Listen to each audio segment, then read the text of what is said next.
l'état de santé du président devrait-il intéresser les Camerounais? Nous disons oui. Il est d'abord un proche, un compatriote, un frère, un cousin, un père, un grand-père, un oncle, un bel-oncle, un beau-père pour certains, un ami, un camarade de parti ou d'association, un modèle, un chouchou pour d'autres. Ces Camerounais ont des raisons d'être inquiets lorsqu'ils ne voient pas leurs proches ou lorsqu'ils entendent certaines rumeurs le concernant.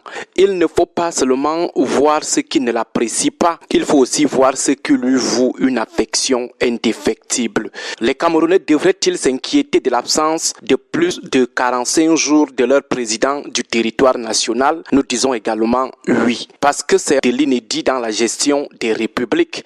Ils doivent se demander comment un président normal peut-il réussir à diriger un pays pendant plus d'1 mois et demi étant à l'extérieur. Vous avez certainement remarqué la voix. C'est le docteur Aristide Mono.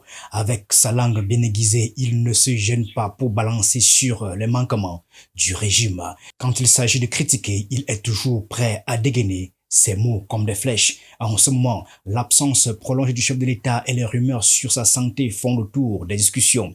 C'est le sujet brûlant dans tous les coins des rues et les bistrots. Et Aristide Mono ne manque jamais une occasion d'y ajouter un grain de sel. Les Camerounais ont-ils le droit de savoir où se trouve leur président et ce qu'il fait là-bas? Nous répondons à nouveau par l'affirmative.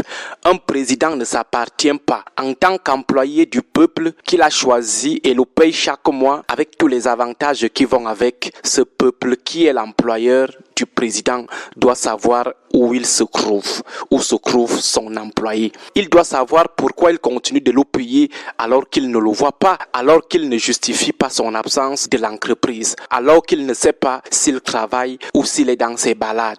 Le peuple doit-il ouvrir un débat sur la santé de celui qu'il a choisi comme patron de l'entreprise qu'est l'État et à qui il verse le salaire chaque fin du mois? Nous disons toujours oui. Les chartes et les traités internationaux donnent le droit aux Camerounais de débattre sur la santé du président pourvu que cela ne viole aucune loi. Par exemple, faire dans la manipulation, faire des commentaires tendancieux et surtout faire dans la désinformation ou des fausses nouvelles. C'était juste un rappel important pour comprendre que notre position sur le débat de l'heure n'a rien à voir avec la peur de l'aborder dans le sens dominant, ni de la méconnaissance de nos droits. Après ce rappel qui claque, le politologue s'installe et lâche ses idées. Dans sa chronique quotidienne sur les antennes de Radio Equinox du lundi au vendredi, Aristide Mono se projette vers l'avenir. Cap sur 2025, l'année de toutes les vérités au Cameroun. L'homme s'est filé la métaphore et compare les élections présidentielles à un match de football aux enjeux démesurés. Les urnes deviennent des stades, les électeurs des supporters enflammés et les arbitres.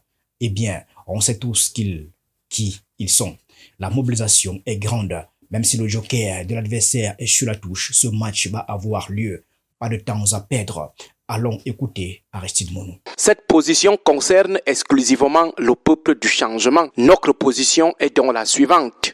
Le peuple du changement doit affronter le RDPC en 2025 pour une chaude explication. Ce match est déjà calé. Les entraînements ont déjà débuté. Les deux équipes ont déjà commencé à préparer leurs 11 entrants. Les supporters sont déjà en train de se préparer. Les arbitres ont été déjà désignés, bien que contestés. Le stade a déjà été choisi, à savoir les urnes. Les sponsors sont déjà en pleine mobilisation. Alors, écoutez bien. Alors, le joker du RDPC malade, indisponible ou vivant, le match est déjà programmé.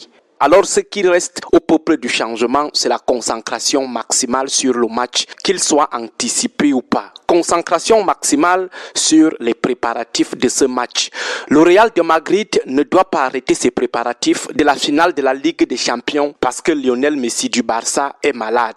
Même s'il est dans un état grave, même s'il meurt, l'UEFA ne va pas annuler cette finale. Alors le Real va compatir, mais sans perdre de vue que le match aura lieu. Il doit le préparer. Si Messi est malade, Même s'il meurt, le Barça a d'autres attaquants qu'il pourra aligner. Le match ne saurait donc être annulé ou déprogrammé parce qu'un joueur de l'équipe adverse est indisponible.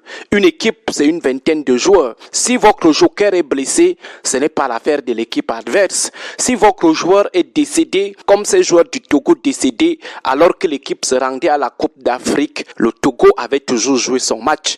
La CAF n'avait pas déprogrammé les rencontres du Togo, donc ses adversaires étaient restés concentrés, bien que compatissants. 2003, stade de Gerland, demi-finale, Cameroun-Colombie. Le Cameroun perd son métronome du milieu, Foué marque Vivien. Il meurt là au stade. L'arbitre n'avait pas arrêté le match. Foué avait été immédiatement remplacé. Jusqu'à la Colombie était plus que concentré, plus que déterminé à nous éliminer. Quelques jours après, la France nous affronte en finale. La FIFA n'a pas déprogrammé le match sous le prétexte que le Cameroun a perdu un de ses grands joueurs. La France de Thierry Henry est restée concentrée jusqu'à chercher à nous fouetter en finale par n'importe quel moyen, y compris par la tricherie. Et cette France nous avait effectivement fouettés.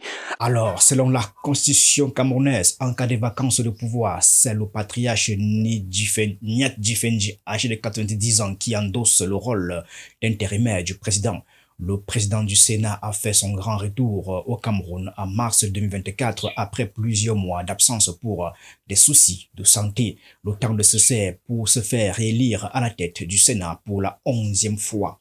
À cet âge avancé, sa santé est fragile et il passe souvent plus de temps à l'étranger qu'à la maison. Son absence a fait des vagues quand il a raté 2 grands rendez-vous en début d'année, la cérémonie des vœux au président en janvier et puis l'ouverture de la session parlementaire le 6 mars 2024. Alors, quel que soit ce qui pourrait arriver au joker du RDPC, l'opposition et le peuple du changement devraient rester focus sur les élections à venir. Le match est déjà prévu.